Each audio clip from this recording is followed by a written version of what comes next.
নমস্কাৰ বন্ধুসকল সকলোকে স্বাগতম জনাইছো টিডিআৰ ক্ৰিয়েটৰ ইউটিউবৰ এই ভিডিঅ'টোলৈ। বন্ধুসকল আপোনালোকে হয়তো সোশ্যাল মিডিয়াত খুবেই জনপ্ৰিয়ভাৱে এটা কথা দেখিবলৈ পাইছে যে উত্তৰাখণ্ডত জুই লাগিছে। উত্তৰাখণ্ডত বনজুই লগাৰ এটা খবৰ বিশেষকৈ সোশ্যাল মিডিয়াত খুবেই জনপ্ৰিয়ভাৱে প্ৰচাৰিত হৈছে।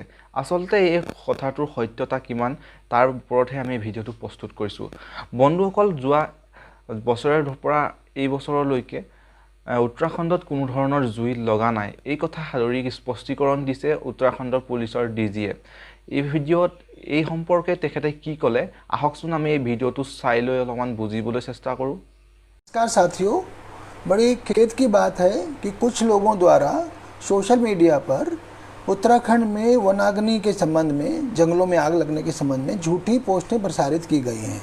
इनमें से अधिकांशतः या तो 2016 और 17 की जो आग लगी थी उत्तराखंड में उनके फोटोग्राफ्स हैं या कहीं विदेशों से लिए गए हैं।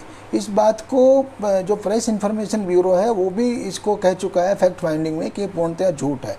तो मैं आप सबको आगाह करना चाहता हूं कि ऐसी कोई पैनिक करने की बात नहीं है और आप सभी लोग कृपया सतर्क रहें, इस तरह के जाल में ना आए। कुछ लोग इसके माध्यम से पैसा भी इकट्ठा करने का प्रयास कर रहे हैं और ऐसा कुछ नहीं है। जो भी आदमी इस तरह की अफवाहें फैलाएगा उनके विरुद्ध कठोर वैधानिक कार्रवाई करेंगे, एफआईआर दर्ज करेंगे, गिरफ्तारी भी करेंगे अगर जिस तरह का झूठ फैलाने वालों के खिलाफ।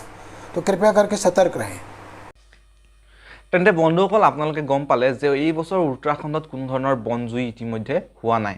গতিকে সোশ্যাল মিডিয়াৰ কিছুমান ভুৱা প্ৰচাৰৰ বাবে আপোনালোকে ভুল নাযাব আৰু আপোনালোকে নিশ্চিন্ত থাকক, ঘৰত থাকক, সকলোৱে মাস্ক পৰিধান কৰক, সোশ্যাল ডিস্টেন্সিং মানি চলক, এইটোৱে মোৰ আহ্বান। আৰু আজিলৈ ভিডিঅ'টো ইমানতে সামৰিছো।